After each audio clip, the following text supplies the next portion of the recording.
Olá, sejam bem-vindos ao Cenários. Eu sou a Kerlia Chaves e hoje a gente vai bater um papo sobre desafios e soluções na aquicultura nacional e global.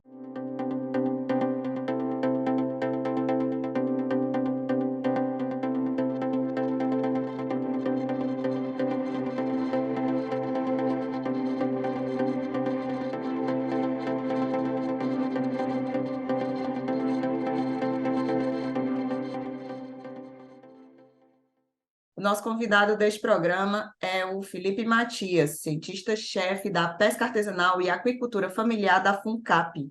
Tudo bom, Felipe? Seja bem-vindo aos Cenários. Olá, Kerlia, tudo bem? Olá a todos. É um prazer voltar aqui ao Cenário Trends e dar uma atualizada sobre os cenários da aquicultura no Ceará, no Brasil e no mundo. Perfeito. Então, vamos começar.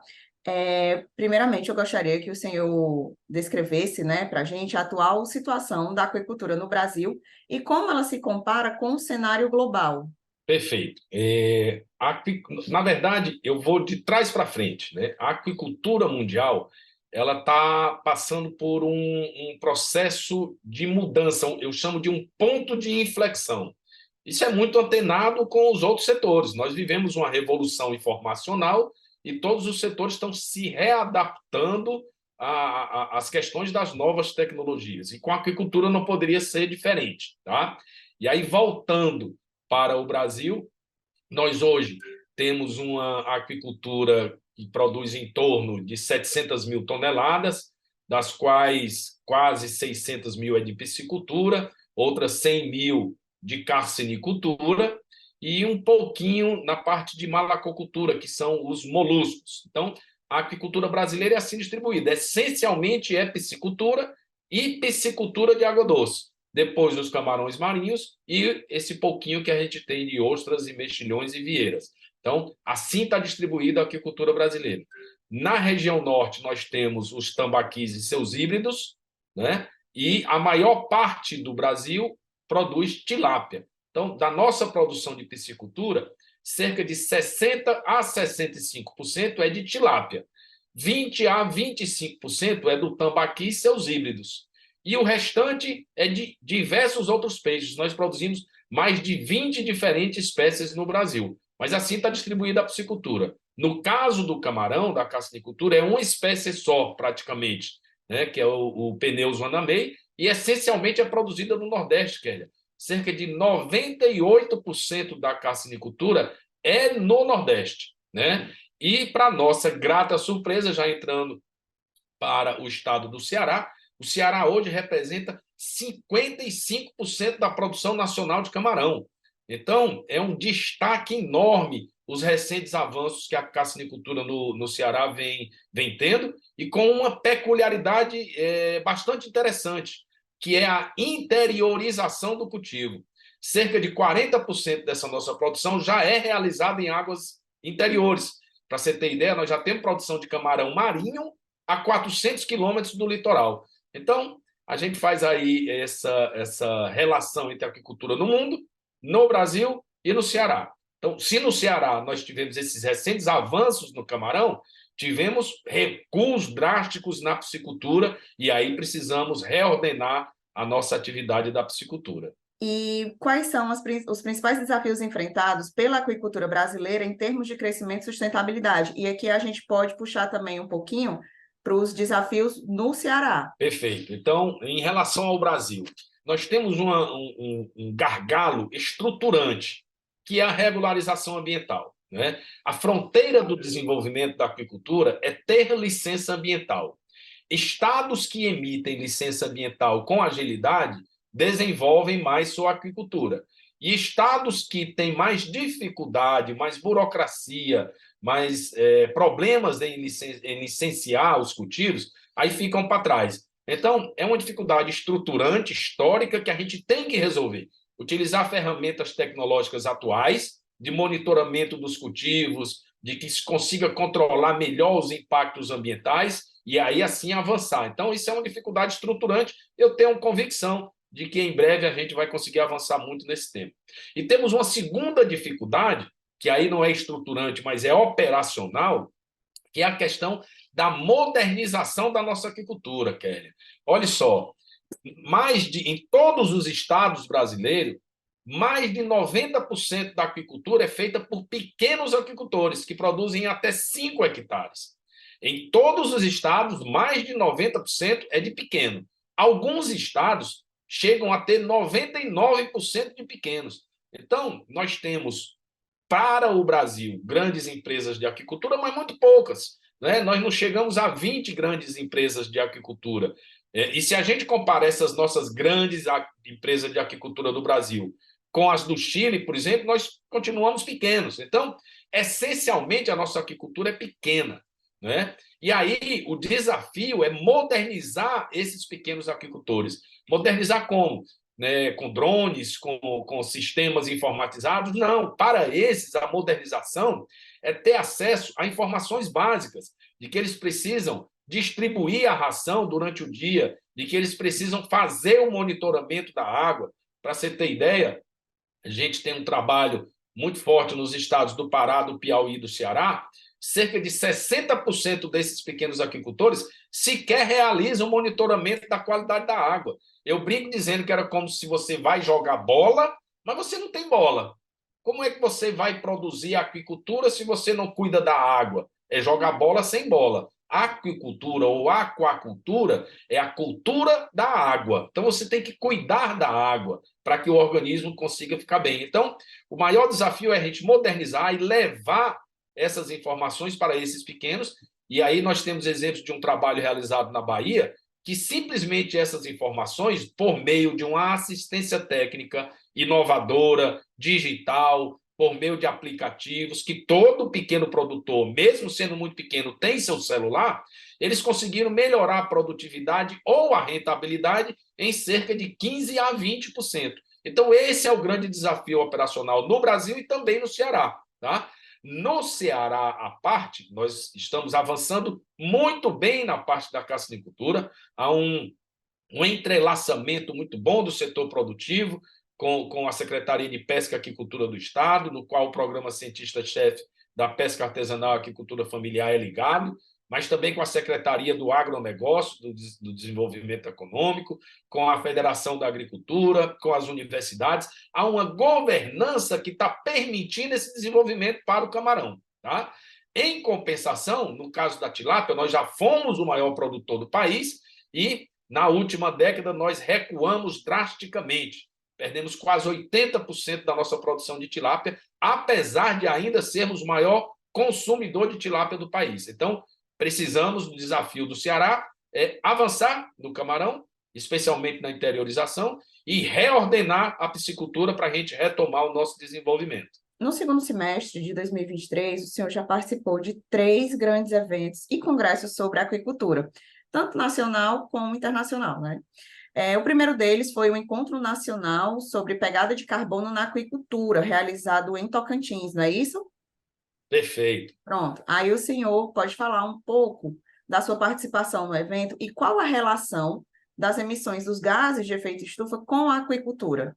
Perfeito. Como eu disse no início, a aquicultura passa por um ponto de inflexão. Nós precisamos modernizar para baixar custos e aumentar a receita. Se, por um lado, existe todo um aparato tecnológico de modernização via assistência técnica digitalizada, como eu já citei, por outro lado, nós temos que buscar melhorar a rentabilidade e as receitas.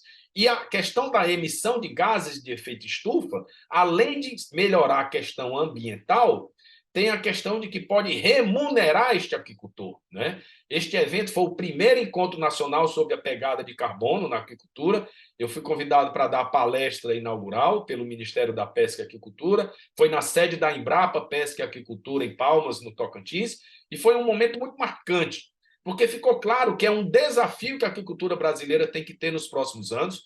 Foi criado um grupo de trabalho. Eu vou, juntamente com outras pessoas, coordenar este grupo de trabalho para que a gente consiga passar os procedimentos metodológicos para que este aquicultor brasileiro consiga receber remuneração de crédito de carbono, por exemplo, na sua produção. E por que isso? Porque o mundo precisa produzir mais alimento e cuidar do meio ambiente, tá? E a aquicultura, dentre as atividades de produção de proteína animal, é a que menos emite gases de efeito estufa. Então, é um grande negócio para todo mundo melhorar o desenvolvimento da aquicultura. Não é só para a aquicultura, para o país, para todo o desenvolvimento sustentável que a gente espera de qualquer atividade. Ainda falando sobre os eventos, né? O segundo evento que o senhor participou foi o International Fish Congress, realizado em Foz do Iguaçu e considerado o maior congresso de aquicultura do país. Levando em consideração o que o senhor viu nesse segundo evento, o que pode ser aplicado aqui no nosso país, também no Ceará, para minimizar, inclusive, a crise que vivemos hoje na produção de tilápia? Perfeito. Como você bem relatou, o International Fish Congress, que é chamado IFC, né, agora em 2003, já é o quinto ano que ele foi realizado, né, se transformou no maior evento de aquicultura do país, sempre lá em Foz do Iguaçu, no Paraná. E por que isso? O Paraná é o maior produtor de aquicultura no Brasil. E lá eles têm uma grande peculiaridade, que é a produção de tilápia, né? A produção de tilápia com um sistema também bastante inovador, que é o sistema de cooperativas de integração, tá? Então, neste evento, todo ano é apresentado uma série de inovações.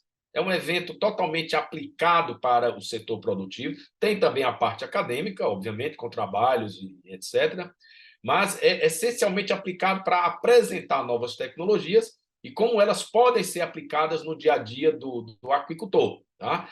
Então, o que a gente pode tirar deste evento atualmente para trazer para o Ceará? Ocorreu há cerca de 3 a 6 meses uma missão de cearenses ao estado do Paraná para verificar aquilo lá, como é que eles fazem aquele desenvolvimento dentro dessas cooperativas. Então, uma boa perspectiva de retomar o ordenamento da nossa piscicultura, que eu falei na resposta anterior, é mediante os processos que eles fizeram lá no Paraná. Né? Tentar, respeitando as peculiaridades culturais que nós temos, mas tentar esse desenvolvimento com esses pequenos na forma de cooperativas de integração. Por outro lado, nós temos que diversificar a nossa produção. A nossa matriz é essencialmente produção de tilápia em tanque-rede nos reservatórios, focando no Castanhão e em Oroz, mas existem os outros reservatórios também. Então, nós temos que reordenar essa matriz e diversificar a nossa matriz. Como assim? Nós temos que ir também para os cultivos em viveiros escavados, em cultivos com reuso de água e com outras tecnologias de cultivo. Então, é isto que a gente pode tirar do IFC nesse ano para trazer e tentar aplicar aqui no Ceará. E agora o terceiro evento, né, que o senhor participou, que foi o Inaqua Conference. Foi realizado no Chile, isso é internacional, né, no final de setembro. Nele foi criada a Aliança Internacional por Inovações na Aquicultura. E, além disso, o senhor foi escolhido, né, como secretário-geral desse novo projeto. Parabéns. Deixar aqui registrado o nosso parabéns aqui para o senhor. Então, eu gostaria que o senhor falasse sobre a importância desses eventos internacionais para o cenário brasileiro, né? Apesar das diferenças climáticas e territoriais, e também sobre a relevância dessa nova aliança para a aquicultura nacional. Perfeito. Realmente foi uma grande honra ter estado na INACO, essa conferência que ocorre no Chile. O Chile é o segundo maior produtor de salmão no planeta, né? Só perde para a Noruega. Tem uma aquicultura bilionária, mas enfrenta problemas, né? Como eu falei também no início, nós estamos num ponto de inflexão, né? E o Chile também passa por isso, o mundo passa por isso. Que tipo de problemas que eles passam? Eles têm muitos impactos sociais, né, desses salmoneiros com relação às populações de pescadores, com relação a impactos ambientais, e também estão se reestruturando, né? E apesar de serem de clima diferente, espécies diferentes, os problemas muitas vezes são o mesmo, né? A imagem que alguns setores da sociedade civil têm da salmonicultura não é boa. Então, eles precisam reformar isso. Lá foi colocado de que, muitas vezes, os jovens não estão mais querendo ir para esta carreira, mesmo sendo uma indústria bilionária, e a segunda maior, terceira fonte de exportações do Chile, né? Então, por quê? Então, eles estão se questionando isso. E foi importante esse convite que a gente recebeu. A gente teve a oportunidade de discutir, mostrar com eles a experiência brasileira, né? Nós também tivemos problemas, especialmente com a questão da cassinicultura, no passado, né, bem no início da minha carreira, na década de 90, com conflitos sociais, com pescadores, com conflitos ambientais. E hoje nós estamos passando por um processo de desenvolvimento, né, que pode ser, quem sabe, levado para lá, no qual nós estamos interiorizando o cultivo, também eu já falei sobre isso. Então, essas discussões sobre o cerne da questão da Ináqua, né, de que forma que essas novas tecnologias vão proporcionar que a aquicultura seja mais sustentável, sob o ponto de vista social, econômico e ambiental. Então, existem diversas atividades, diversas ferramentas que isso tem que ser trabalhado, depois eu vou poder dar alguns exemplos. E dentro da conferência da Ináqua, foi relatada a necessidade de se criar uma entidade que fosse menos burocrática, menos pesada do que as estruturas atuais de governo e de organismos internacionais. Muitas vezes nós queremos avançar em algumas coisas, mas a burocracia dos governos e de organismos internacionais não nos permite avançar na velocidade que o setor precisa. Desculpa. Então, para que a gente consiga avançar, foi pensado, criada a Aliança Internacional por Inovações na Aquicultura. E, para minha grata honra, fui convidado para ser o secretário-geral dessa associação, né? Então, que nós vamos coordenar a execução. A presidenta é a Janine, que é dos Estados Unidos, nós temos uma vice-presidenta, que é do Chile, um diretor-geral, que é o Adolfo Alvial, lá do Chile, e eu como secretário-geral. Então, é uma estrutura enxuta, com agilidade para receber recursos internacionais.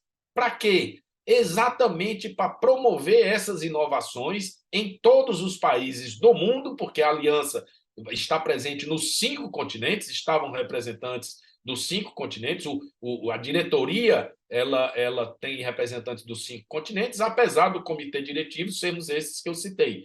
Então, nós vamos levar essas inovações. Aí você imagina, tem problema no Chile, tem problema no Brasil, no Equador, mas tem problema na África, na Ásia, na Europa, e aí isso pode ser socializado. E existem diversos recursos que têm interesse, por quê? Porque o mundo precisa de alimento, o mundo vem batendo recorde de consumo de pescado, e sabe-se que esta oferta de pescado vai ser via aquicultura e não via pesca, que é a captura, que é o extrativismo.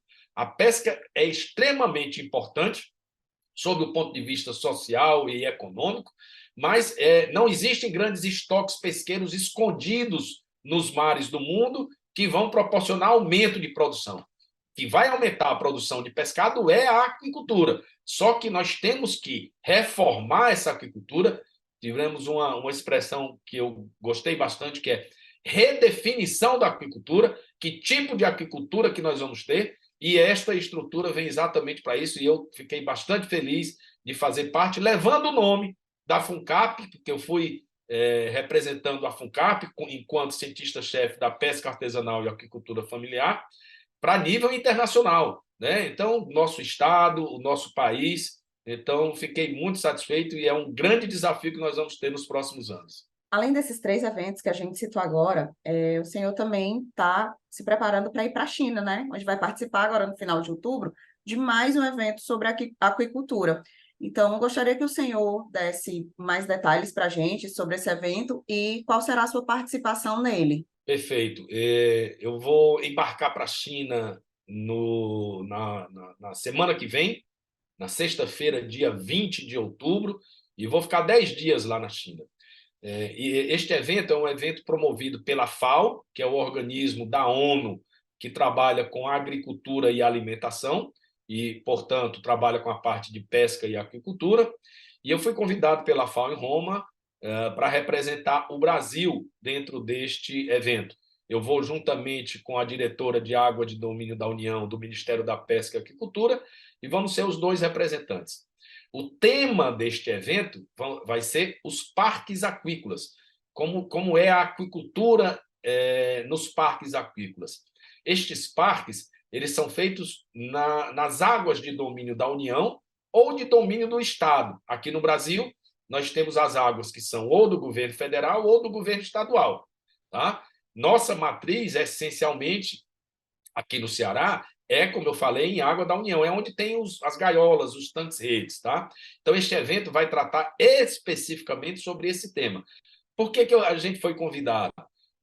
No ano de 2009, enquanto eu fui secretário nacional de Aquicultura, a nossa equipe conseguiu resolver os processos de concessão em água de domínio da União depois de 25 anos. Fazia 25 anos que as pessoas queriam produzir em água da União e não conseguiam.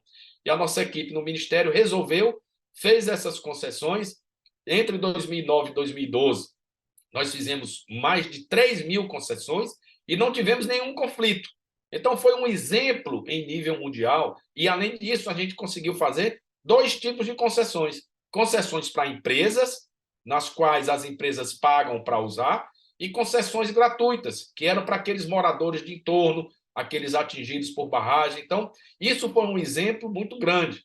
E, em 2014, eu fui para o primeiro evento sobre esse tema, que foi na Turquia, né? E hoje, quase 10 anos depois, tem um novo evento para apresentar a FAO e o governo chinês eles vão apresentar as perspectivas para esse sistema de cultivo. Tá? Então, pelo histórico que eu tive, e juntamente com a Juliana, que é a diretora, que hoje coordena isso, ela fez parte da minha equipe e atualmente é quem coordena isso em nível nacional, estaremos os 2 representando o Brasil e vão ter 10 países lá. Qual é a ideia lá? É ver essas novas perspectivas e trazer para o Brasil e para outros países como fazer o desenvolvimento dessa aquicultura nessas águas, né, que tenham concessões. Aqui no Brasil, nós temos esses enormes reservatórios, e aí é o nosso grande diferencial. Alguns países não têm os reservatórios, mas têm o mar. Então, também os parques aquícolas podem ser marinhos. Então, nós vamos trazer essas novidades, verificar. Tem uma grata intuição de que eu estive na China em 2009, vou retornar agora, 14 anos depois, mas sei da necessidade que os chineses têm de produzir alimentos para alimentar os chineses. Né? Eles têm uma população de 1 bilhão e 400 milhões de pessoas, né? A metade da China é lá o deserto de Gobi e a cadeia do Himalaia, a outra metade já está plenamente ocupada com seus sistemas produtivos, então eles têm que produzir em outros países, em outros continentes, para exportar esse pescado para lá. Então, eu vejo isso como uma grande oportunidade para o Brasil, que a gente consiga atrair investimentos chineses e brasileiros para produzir nessas águas da União ou dos estados, para que a gente exporte pescado para a China ou para outros países. Então, essa é a ideia do evento, que também eu fiquei muito satisfeito em voltar à China 14 anos depois, que é a China, Kelly, eu não sei se você sabe, é responsável pela produção de 70% do pescado mundial. A Ásia responde por 90%. Somente 10% do pescado é fora da Ásia. Né? Então, eu brinco com todo mundo dizendo que quem trabalha com aquicultura tem que ir para a China. É a Disneylândia da aquicultura. É onde tem todas as tecnologias, e muitas vezes não são tecnologias de equipamentos. Eu tive lá em 2009 e vi aquela época a produção de garopa, né, em sistemas muito simples. E garopa, que é um peixe de alto valor comercial, e hoje, 14 anos depois, nós estamos tentando desenvolver a nossa produção de garopas aqui no Ceará, dentro do programa Cientista-Chefe. Nós estamos há 10 meses engordando garopa, quando 14 anos atrás ele já produziu isso com bastante tranquilidade. Tá? Então, nós ainda estamos tentando desenvolver. Só para você ter ideia da importância que é uma ida à China, né? E aí, para mim, já é a segunda vez, e eu estou muito satisfeito também com essa nova perspectiva. A gente pode dizer que uma ida à China equivale a quantos anos de estudo? Eu vou lhe dar 2 exemplos aqui. Quando eu perguntei para o pesquisador chinês lá como é que eles conseguiam produzir em condições tão simples, obviamente que tinha uma tradutora perguntando, e ele começou a rir, e ele perguntou assim para mim: há quanto tempo vocês produzem peixe marinho no Brasil? E a gente não produz ainda, comercialmente, né? Pelo menos captado estatisticamente. Tem umas raras produções aí. E aí, para não passar muita vergonha, eu disse: 30, 40 anos, que era o nosso tempo de pesquisa, não de produção. E aí ele começou a rir e diz: nós produzimos aqui há mais de 1000 anos. Então, muitas vezes, eles não precisam de equipamentos, eles têm o conhecimento de como fazer aquela produção. Então, eu dizia que se a gente trouxesse chineses para as nossas universidades para fazer um intercâmbio, em 5 anos a gente avançaria 50 anos na nossa piscicultura marinha. Lamentavelmente, a gente não conseguiu trazer aquela época, mas pelo menos agora o mundo mudou, as tecnologias estão aí. Então, se a gente consegue trazer agora, a gente sabe que é necessidade deles, investidores chineses que juntos com brasileiros produzam aqui, aí nós vamos poder fazer, porque eles têm interesse, como eu disse, que precisam alimentar aquela população. Nós temos interesse de desenvolver com o país que é detentor de 70% da produção mundial. Então, é um conjunto de fatores que representa muito bem o que a gente pode avançar em relação a esse contato com os chineses, né? Perfeito. E aí, a gente pegando o gancho dessas oportunidades, né? Eu gostaria que o senhor falasse quais são as perspectivas para o futuro da aquicultura no Brasil e quais as tendências e oportunidades podem ser esperadas para os próximos anos. Perfeito. Eu sou um eterno otimista, né? Às vezes uma voz que algumas vezes é ouvida, outras vezes não é ouvida, mas sem nenhum problema. Isso faz parte da dinâmica da vida, né? Eu tenho relatado nos últimos 5, 6 anos as dificuldades dos pequenos aquicultores e hoje, graças a Deus, isso tem repercutido, não só no Brasil, como fora do Brasil. Esses convites exprimem isso, né? Nós temos hoje, aqui no Ceará, a recriação da Secretaria de Pesca e Aquicultura. Temos à frente o deputado Oriel, né, como secretário, que tem feito um brilhante trabalho juntando o setor e promovendo o desenvolvimento da nossa atividade. Em âmbito federal, eu tive grandes oportunidades na minha carreira, que eu agradeço muito, né? Em 2015, eu estive no Ministério para tentar evitar a extinção do Ministério da Pesca e Aquicultura e fracassamos nessa missão. O Ministério foi extinto em 2015. E aí, por ironia do destino, no final de 2022, eu fui convidado para fazer parte do governo de transição, no grupo da pesca, que recriou o Ministério da Pesca. Então, o Ministério da Pesca foi recriado e a gente teve essa participação. Para mim, foi uma grata surpresa do destino, né? Estive presente na extinção e na recriação. Quando tive também na primeira criação de 2009, porque lá eu estava. Então, eu participei efetivamente nos últimos 20 anos desses grandes momentos da aquicultura brasileira. E por isso eu posso afirmar de que nós temos um futuro muito promissor. Já somos o quarto maior produtor de tilápia do país. Nós podemos estar entre o segundo e terceiro. Nós só não vamos ser o primeiro, porque aí é a China, né, disparadamente, como eu digo, 70% da produção da aquicultura no mundo. Mas estarmos entre o segundo e quarto na tilápia é muito bom. Podemos crescer muito com a questão do camarão, e especialmente com essa questão da interiorização dos cultivos. O Ceará já está fazendo o dever de casa, mas o Piauí, o Maranhão, o Rio Grande do Norte, a Bahia, Pernambuco, Alagoas, todo o Nordeste pode fazer isso também. Nós temos que procurar desenvolver isso.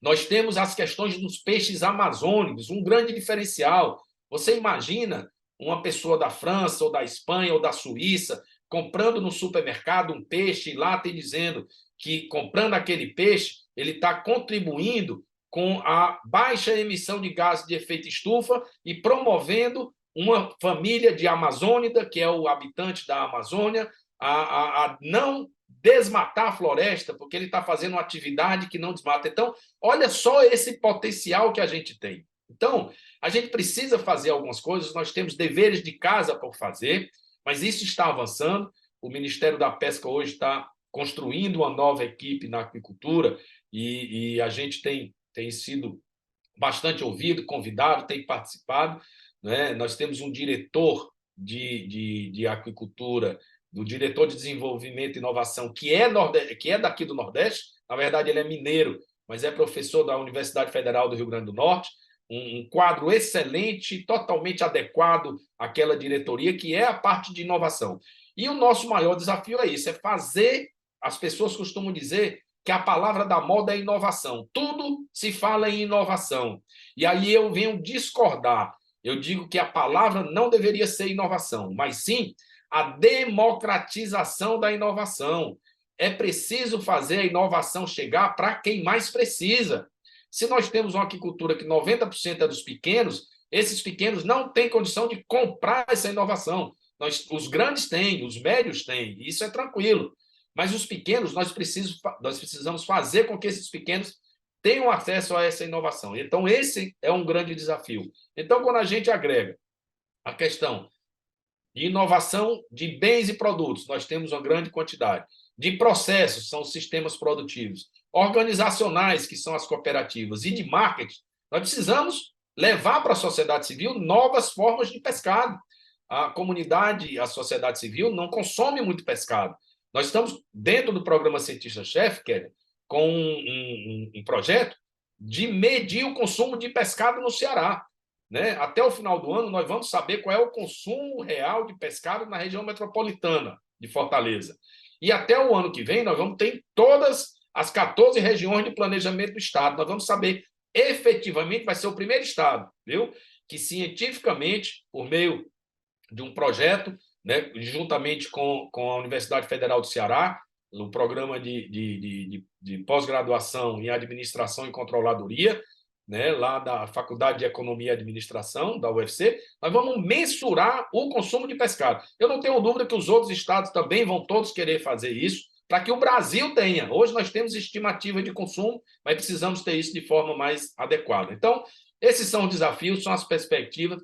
Eu não tenho dúvida que, se por um lado nós batemos em nível mundial recorde de consumo de pescado, e por outro lado, quem oferta esse pescado é a aquicultura, nós temos um grande negócio. Então, a aquicultura já é responsável por quase 300 bilhões de dólares no mundo. Quase 300 bilhões de dólares. É um dos maiores agronegócios do planeta. E, por outro lado, é uma grande ferramenta na luta contra a fome e a pobreza. Então, ter uma atividade dessa é um privilégio muito grande.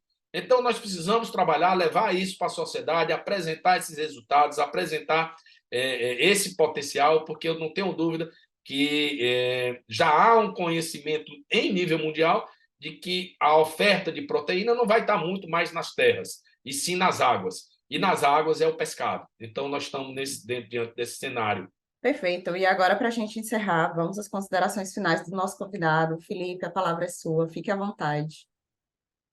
Bem, como eu disse também anteriormente, eu sou um eterno otimista, né?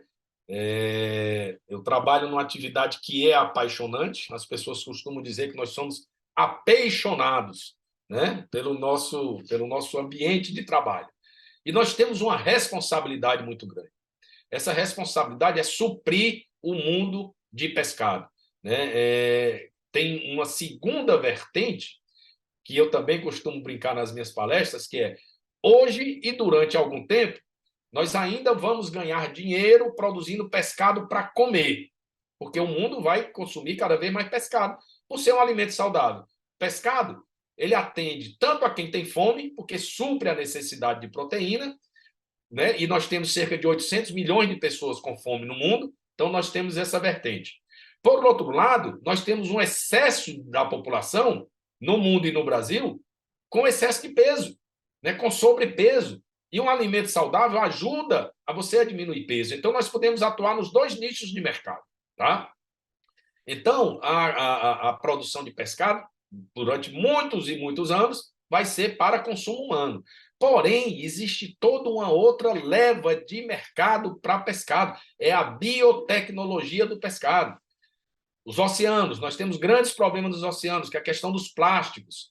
Você sabia, Kélia, que hoje é possível você produzir plástico a partir de microalgas, de macroalgas? Então, quem sabe se a gente substitui o plástico por alga, e aí a gente consegue ter um produto biodegradável, e aí a gente protege os oceanos. Você sabe que existem embalagens biodegradáveis feitas a partir de carapaças de crustáceos, né? Então, essa biotecnologia é uma forma que vai melhorar o ambiente do planeta e da produção de pescado. Aí as pessoas podem dizer, mas isso é muito distante, isso é lá na China, isso é na Noruega. Eu disse, não. Ora, em ambiente internacional ficou conhecido e premiado uma iniciativa, eu não vou dizer exatamente aquele, mas vou dizer logo, né, uma iniciativa da Universidade Federal do Ceará, que desenvolveu a pele de tilápia para tratamento de queimaduras e regeneração de tecidos. Isso não foi na China, na Noruega, nem em São Paulo, foi aqui na UFC. Então, um exemplo claro da biotecnologia de pescado, aqui em ambiente cearense, né, com a nossa capacidade cearense de inovar. Então, existem diversos exemplos dessas inovações. Lá no Chile, eu vi um robô submarino que ele filma todo o fundo do mar embaixo dos tanques redes de salmão. Então, nós vamos trazer esses robôs para pesquisar os fundos dos nossos reservatórios. Quando a gente vê o fundo, que é incrível, você vê resto de ração, você vê os excrementos do peixe ali, aquilo é dinheiro que é jogado fora e gera uma matéria orgânica que prejudica o meio ambiente. Então, essas novas tecnologias, a inteligência artificial, ela vai permitir otimizar, diminuir custo, melhorar o meio ambiente. Então, este é o ponto de flexão que a gente está passando, tá? E que a gente tem que avançar muito com essas coisas, e eu não tenho dúvida de que nós vamos avançar. É sempre bom que a gente esteja antenado com essas inovações. Algumas tecnologias vão desaparecer, alguns empregos vão desaparecer e outras vão ser criadas. É importante que os profissionais estejam abertos a se adaptar, né? Não parem de estudar, não parem de pesquisar. Eu mesmo voltei, estou fazendo agora o meu segundo doutorado, né? Agora na parte de administração, para estudar a gestão. E, além disso, existe toda a parte de economia do mar. O Ceará é um pioneiro também, junto com Santa Catarina e Rio de Janeiro. E aí, economia do mar não é só pescado. Economia do mar é um conjunto de segmentos econômicos. Tem o pescado, mas tem os esportes náuticos, tem o petróleo, tem a navegação de cabotagem, tem o turismo, tem diversos segmentos, a energia eólica, que tem que trabalhar de forma conjunta para promover o desenvolvimento sustentável das comunidades e com respeito ao ambiente. Ok. E com isso a gente encerra aqui o nosso cenários, agradecer a participação do Felipe Matias, nosso convidado de hoje, e também da sua audiência. Se você gostou, curta, compartilhe, deixe o seu comentário e se inscreva no nosso canal para não perder nenhum conteúdo da Trends. Próxima quinta tem mais. Até lá. Tchau, tchau.